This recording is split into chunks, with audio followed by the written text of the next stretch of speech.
Hello, ladies and gentlemen. Welcome to this week's episode of InFocus. The joint military exercise between the United States and South Korea was successfully concluded on Wednesday.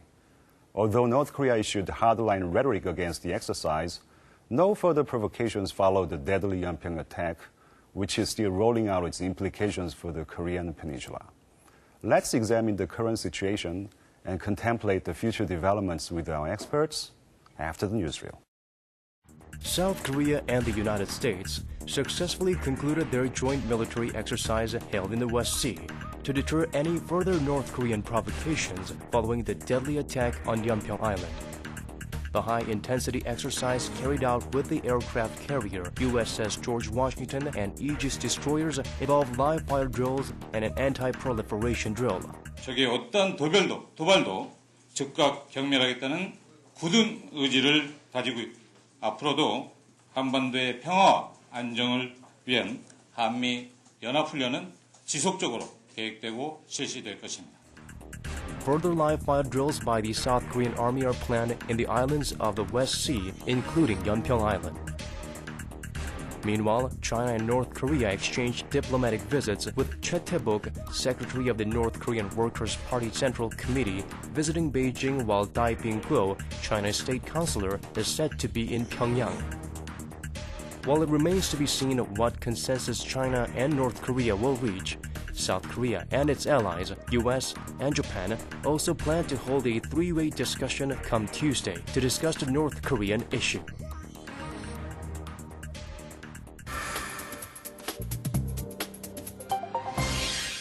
Welcome back. We have two experts in the studio to discuss the Yeonpyeong attack and its aftermath. Allow me to introduce Dr. Kim Byung-ju on my right.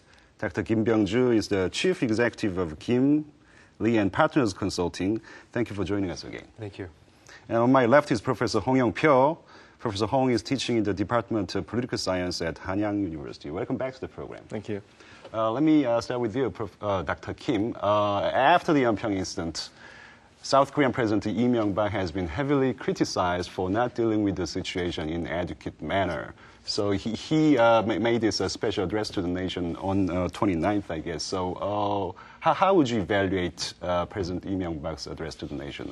Overall, I think he did what he really had to do. The Korean public had been waiting for what do you call it, like a summary of what all this means altogether, what the action of North Korea means, and what, how South Korea dealt with it actually means, and what they all together mean for the future of the Korean Peninsula as a whole. So I think he laid out key points in his address in a very organized manner, and the speech itself was not a long one either. He started off by taking accountability, responsibility for what happened, and which was a necessary thing for top political leadership for a nation. And he said he's the one who's responsible for what has happened, and he takes a full responsibility for it. And I think that was a very important political statement to be made up front. And then after that, he made a point that the conventional approach in dealing with North Korea has to be changed. And we are not clear to what extent he meant by change, but he drew a clear line from the past administration's approach, which was so-called sunshine policy, and he said that should not be discontinued. And he didn't make clear whether his own approach for the past about 3 years needs to be changed as well or not.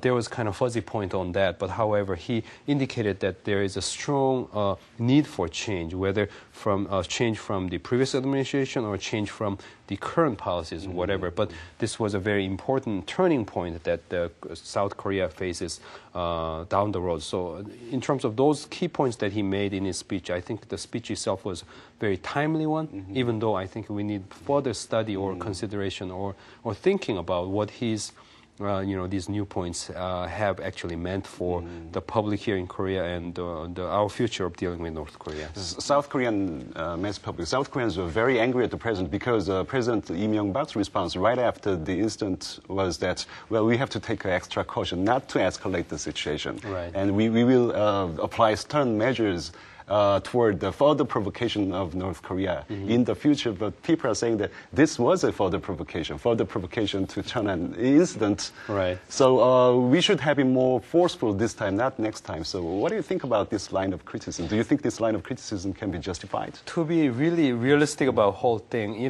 let's assume that he had taken really tough stance somehow, one way or another. And let's say the South Korea struck back big time, very strongly, okay? Will there be any criticism against that? I think there will be even greater criticism about the risk that was taken under that scenario.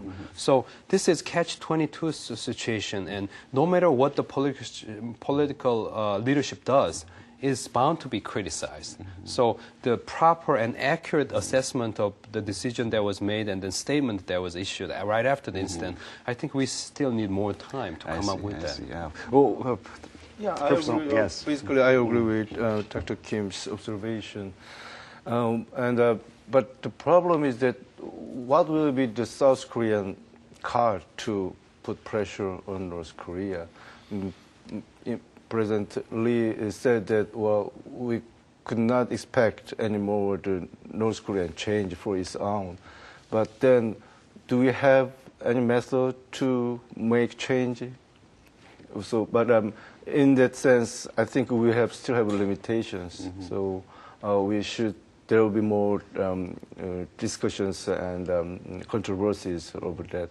So we should take more cautious steps as far as our the options. Getting back to Dr. Kim's points, this is my observation as well. One notable thing I found about the presidential statement, presidential address, was that he didn't say that North Koreans should give up nuclear weapons in the future. Rather, he said, we no longer hope that North Koreans would give up nuclear weapons. So we don't have expectations anymore, and we will not consider the toleration and the concessions anymore. So does that signal a fundamental change in our policy toward North Korea? Because Lee Myung-bak government's policy has been, you got to disarm your nuclear weapons, then there will be concessions. So, well, this is not clear, but what President Lee tried to say in his statement is that, well, first of all, there will be no dialogue, when any solution through dialogue for time being, at least. Especially, as we know, China suggested the six-party talks to solve this situation, and President Lee actually opposed to that idea.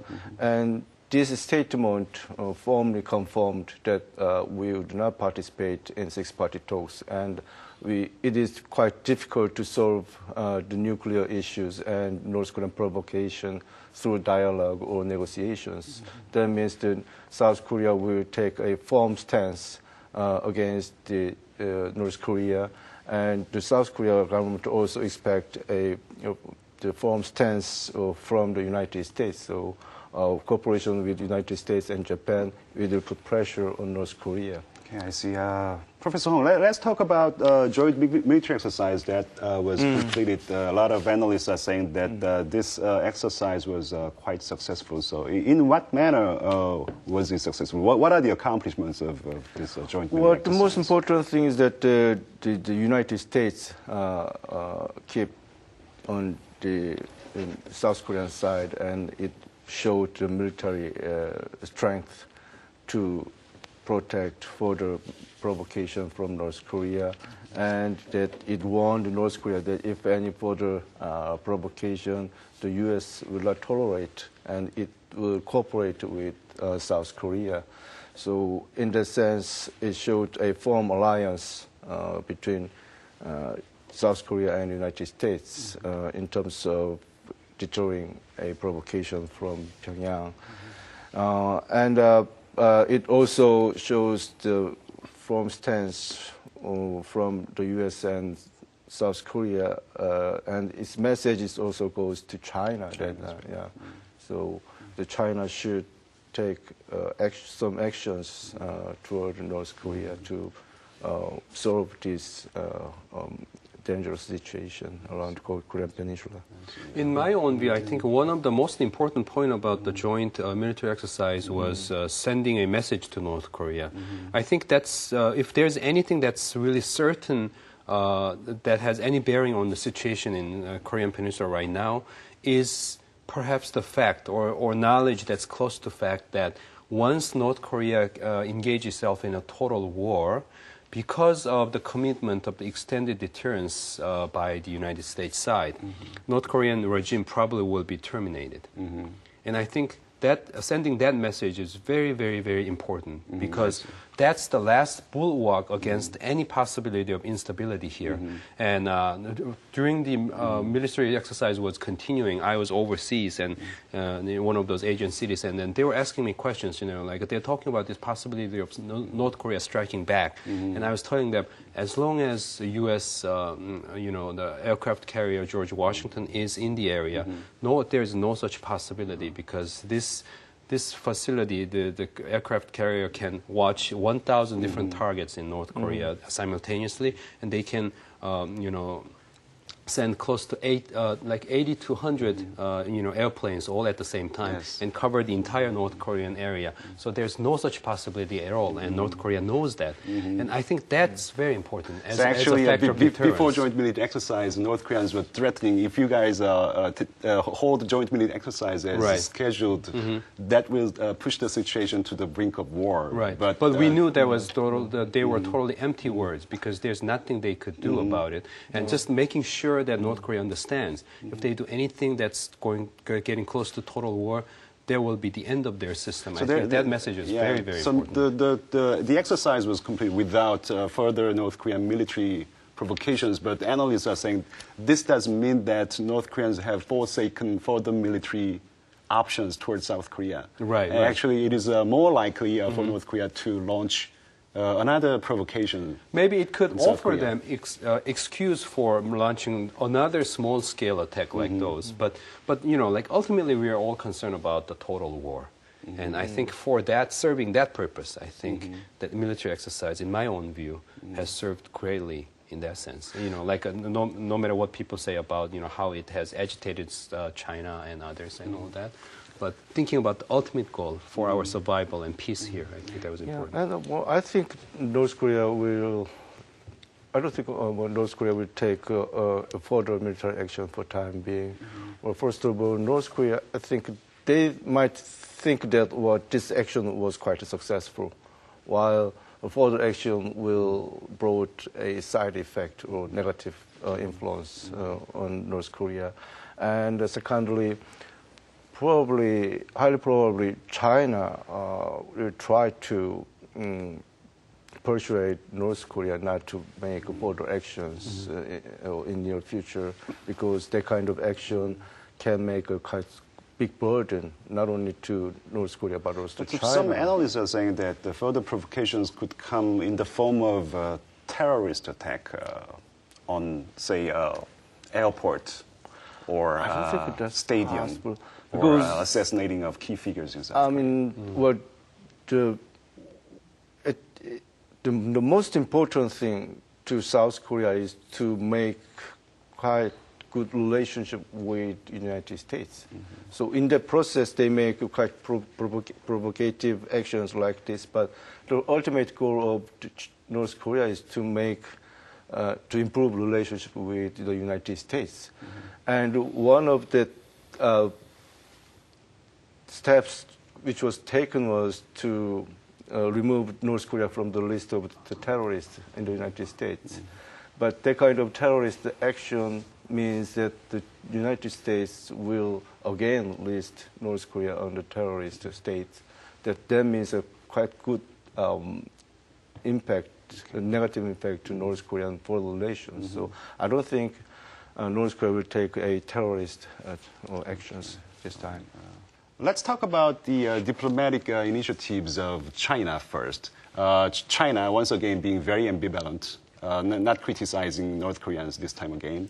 And China actually proposed the resumption of the six-party talk and sent Dai Bing-guo first to South Korea and then to North Korea So what is on their mind? What is their plan to deal with these situations?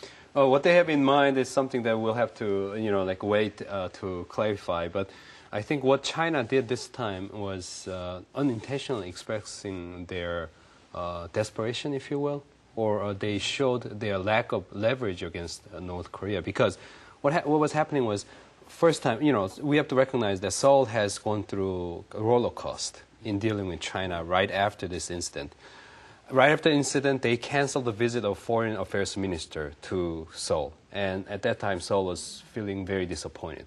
And then it was quickly followed by the announcement of this, coming visit by a State Councilor, Dai Bing-gor. And so in Seoul, there was a greater expectation about, something big is coming. Maybe there will be some kind of new big message that will be coming from Beijing. But he came here, and what he mentioned was six-party talks. So the mood once again dived back and said, there's nothing new.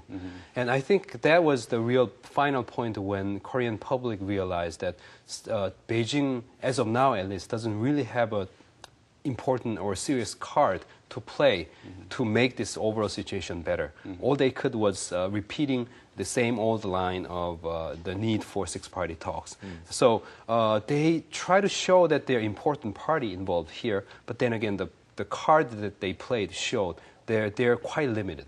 And following that, there is a high figure visiting Mr. Che, who's visiting Beijing right now, and they talked about economic cooperation all of a sudden, without mentioning anything about Yeonpyeong or other nuclear weapons and so on. It kind of shows that Beijing itself seems to be quite desperate in terms of trying to maintain or keep hold on to this tie, whatever tie they have. The tie may be very thin, but they're trying to hold on to it right now. So it's not really comforting picture right now.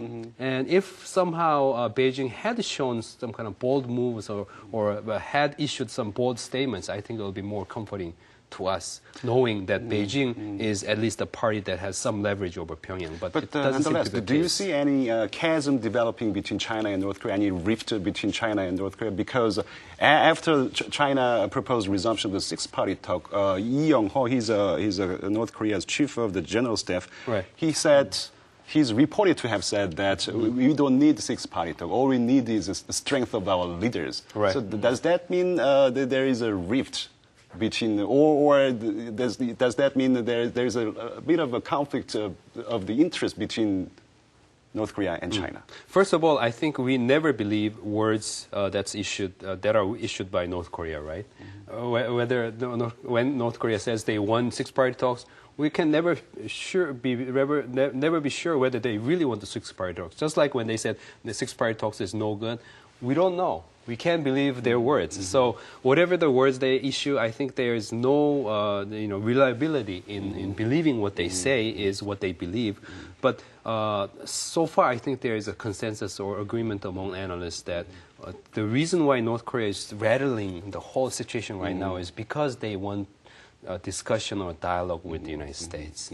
And they want to find a way out of this situation. So concluding that six-party talks is something that North Korea does not want at this moment, and because of that, there is a chasm or difference between, in terms of their stances between Pyongyang and Beijing. I think that would be a little bit of an overstatement. Professor, North Korea has been strategically very important to China as a buffer state from U.S.-Korea alliance, but you can also notice growing discontents in China. And according to the documents released on WikiLeaks, this younger generation of China leaders, they have these, this deep-seated distrust toward the North Korean leaders. Is there any possibility for future generation of Chinese leaders to abandon Kim Jong-il and Kim Jong-un regime? Well, I don't think China will abandon North Korea because the value of North Korea as buffer zone is very important to China. It has the traditional strategic importance. So I don't think there will be a conflict between China and North Korea, but we can see a gap between the North Korean and Chinese perspective in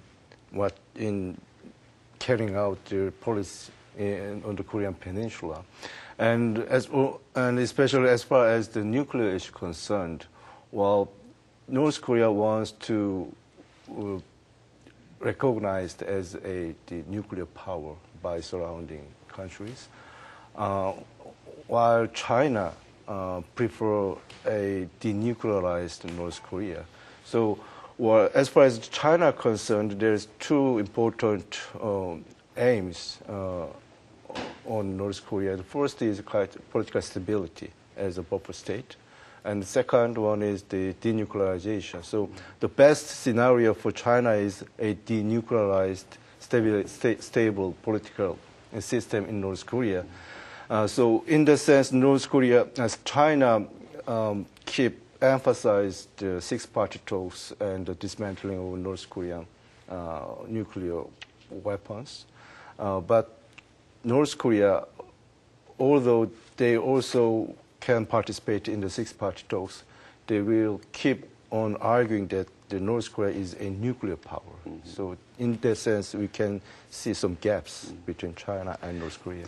Dr. Kim, if you consider geopolitics in Northeast Asian region, traditionally there has been a balance of power between the United States, South Korea, and Japan on one side, and North Korea, China, and Russia on the other side. But this time, it seems that Russians' attitude is a little bit different. I think Russians' attitude is going to be very important in terms of sort of tipping the balance between the two camps in favor of the United States and South Korea. So what has been the response of Russia so far, and what will be their Indeed, response from Russia has been quite surprising, and surprisingly, relatively speaking, at least supportive of Seoul's stance. And I think Russia is acting based upon the lesson that was gained in Cheonan case. Cheonan case, because the evidence was not perfect and fully agreeable from their perspective, they maintain this kind of a little bit fuzzy stance, and they learn from that experience it's not always helpful. And when we have this clear case of who was the party that provoked or everything, and now they can afford to show their clear stance here. So I think that was the key reason why they can afford to have this clear position at this moment. But I think Russia's change will make real difference as long as there is a six-party talks framework kept in place. But as we hear growing skepticism against six-party talks framework, I wonder whether the effect of Russia's change of its position might be rather limited if the six-party framework is gone. Well, what about the position of the United States? Can we say that the American interests with regard to this issue are convergent with those of South Korea? Well, in large sense, the U.S. and South Korea the cooperation is quite close, but there are still some gaps, as we can see between China and North Korea. There is perspective gaps between United States and South Korea, so we should admit that kind of difference.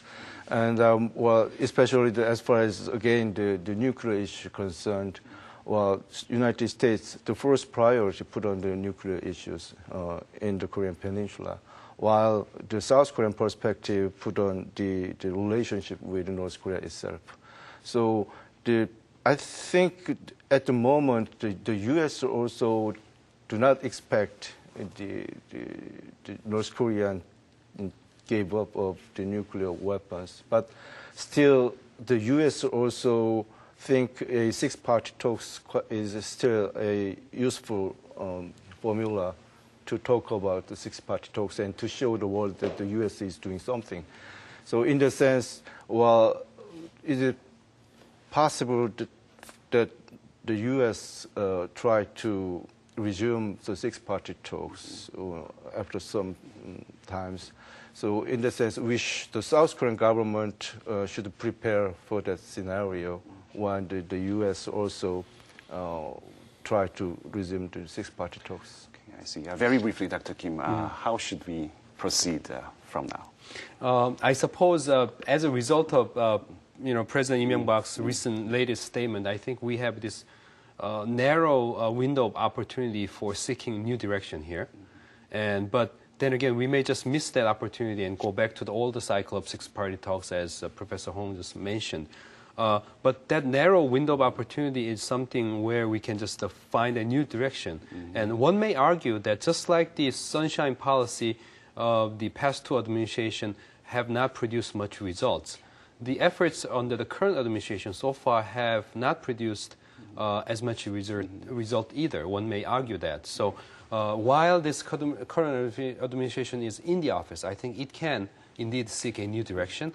And perhaps a new direction will be, rather than seeking change in North Korea, as President Lee Myung-bak said, rather seeking change here, how we make ourselves safer and more assured of our safety and survival, likelihood of survival. So that's one point where we need to focus on thinking, I suppose, in my own view. All right. Thank you very much, gentlemen, for your productive discussion. I think this is how we're going to wrap up today's discussion. Thank you very much. Thank you. Thank you. The situation in the Korean Peninsula once again in a state of uncertainty and deadlock. As for now, we just have to wait and see how the situation will develop. This has been Kim Jae-chun for InFocus. Thank you for watching us.